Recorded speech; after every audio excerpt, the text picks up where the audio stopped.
গ্রামের একজন বৃদ্ধ মানুষ হঠাৎ অসুস্থ হয়ে পড়লেন। ওনার অসুস্থতার খবর পুরো গ্রামে ছড়িয়ে পড়ল। গ্রামের সমস্ত মানুষ চিন্তিত হয়ে পড়ল। গ্রামে একরকম শোরগোল পড়ে গেল, কারণ ওই মানুষটি গ্রামের কোনো মানুষ বিপদে পড়লে তার পাশে গিয়ে দাঁড়াতেন এবং তাকে সাহায্য করতেন। বৃদ্ধ মানুষটিকে শহরের একটা বড় হসপিটালে ভর্তি করা হলো। কয়েকদিন পরে গ্রামের মানুষেরা নিজেদের ভিতরে আলোচনা করলো। বৃদ্ধ মানুষটি গ্রামের সবার আপদে বিপদে তাদের পাশে থেকেছেন, আমাদেরও উচিত অন্তত হসপিটালে গিয়ে তার খোঁজ খবর নেওয়ার। কিন্তু হসপিটালে যেতে হবে সেই শহরে। এতগুলো মানুষ যেতে গেলে অন্তত একটা গাড়ি ভাড়া করতে হবে। একজন ব্যক্তি উঠে দাঁড়িয়ে বলল যে একটা টেম্পু গাড়ি ড্রাইভারকে আমি চিনি, ওই গাড়িতে প্রায় 14-15 জন ধরে যাবে। সবাই যদি রাজি থাকো তাহলে ওই গাড়িটা নিয়েই যাওয়া যাক। তখন বাকি গ্রামবাসীরা তাতেই রাজি হয়ে গেল। তখন ওই ড্রাইভারকে ডাকা হলো। ড্রাইভার ছিল একটু লোভী টাইপের মানুষ। ড্রাইভার সবটা শুনে বলল, দেখো আমার গাড়িতে 15টা সিট আছে, মানে 15 জন বসে যেতে পারবে। সবার মাথা পিছু আমি 100 টাকা করে নেব। একটা সিটও খালি থাকলে চলবে না, 15 জনই যেতে হবে। গ্রাম থেকে 14 জন তো যেতে রাজি ছিল, কিন্তু 15 জন আর জোগাড় হচ্ছিল না। এটা দেখে ড্রাইভার বলল, কি করে হবে, আমার যে 100 টাকা লস হয়ে যাবে। সবাই বুঝিয়ে সুঝিয়ে ড্রাইভারকে কোনো রকমে রাজি করানো হলো। সে গাড়িতে স্টার্ট দিতে যাবে, ঠিক সেই সময় দূরে রাস্তা দিয়ে হাত নাড়াতে নাড়াতে দৌড়াতে দৌড়াতে একটা ছেলে এসে গাড়ির সামনে দাঁড়ালো। সে ছিল পচা। গ্রামের মানুষ পচাকে দেখে ভিমরি খাওয়ার জোগাড়। তারা তখন ড্রাইভারকে চেঁচিয়ে বলল, আরে ড্রাইভার, তাড়াতাড়ি গাড়িতে স্টার্ট দাও, যত সম্ভব এখান থেকে তাড়াতাড়ি চলো। এই অপায়া ছেলেকে কোনোভাবেই সঙ্গে নেওয়া যাবে না। একে সঙ্গে নেওয়া মানেই কোনো না কোনো অঘটন ঘটবেই। এর মতো অপায়া এই গ্রামে আর একটাও নেই। ড্রাইভার একটু লোভী টাইপের ছিল।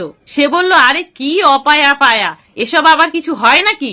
যাত্রী তো আমার কাছে ভগবানের সমান, 100 টাকা দৌড়ে দৌড়ে আসছে, আর তোমরা বলছো গাড়ি তাড়াতাড়ি চালিয়ে নিয়ে যেতে। আসলে তোমরা ওকে দেখে হিংসা করো, এছাড়া আর কিছু না। গ্রামের মানুষেরা 2 হাত জোর করে ড্রাইভারকে বলতে লাগলো যে সকালে উঠে কোনো মানুষ যদি এর মুখও দেখে তাহলে তারা সারাদিন খাবার জোটে না। এ এতটাই অপায়া, তাই একে কোনোভাবেই গাড়িতে বসানো যাবে না। কিন্তু ড্রাইভার তার সিদ্ধান্তে অটল রইল। সে গ্রামবাসীর উদ্দেশ্যে বলল, এরকম অপায়া একটা কেন, আমি 1000টা সঙ্গে করে নিয়ে যাব। আমি আজকে প্রমাণ করে দেখিয়ে দেব যে তোমরা পচার সম্বন্ধে যা ভাবো সমস্তটাই ভুল। ঠিক সেই সময় পচা হাঁপাতে হাঁপাতে গাড়ির গেটের সামনে এসে দাঁড়ালো।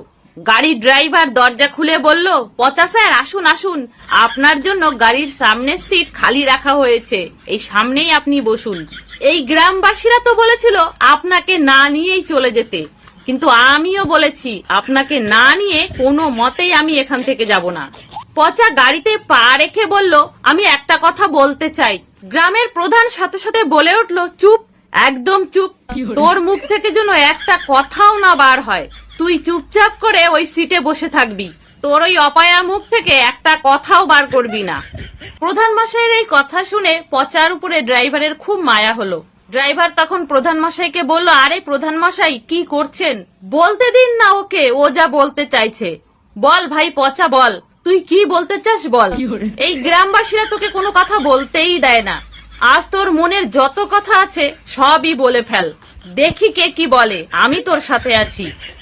পচা তখন বলল, আরে ভাই, আমি তো এটাই বলতে চাইছি যে কাল রাতেই দাদু ঠিক হয়ে গেছে, আজ সকালেই হসপিটাল থেকে দাদু বাড়ি ফিরে এসেছে।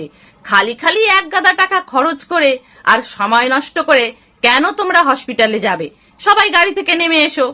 এই খবর শোনা মাত্রই চারিদিকে যেন নিস্তব্ধতা ছেয়ে গেল। 14 জন যাত্রী গাড়ি থেকে নেমে তাদের বাড়ির দিকে ফিরে যেতে লাগলো। ড্রাইভার এই সমস্ত কাণ্ড দেখে সে কাঁদতে কাঁদতে গাড়ির গায়ে মাথা ঠুকতে ঠুকতে বলল, গ্রামবাসীরা ঠিকই বলেছিল, এ তো শুধু অপায়া নয়, অপায়ার বাপ। সকাল সকাল আমার 1500 টাকার 12টা বাজিয়ে ছাড়লো। তাহলে বন্ধুরা, এই ছিল আজকের একটা ছোট্ট মজার গল্প। কেমন লাগলো তোমাদের অবশ্যই জানিও।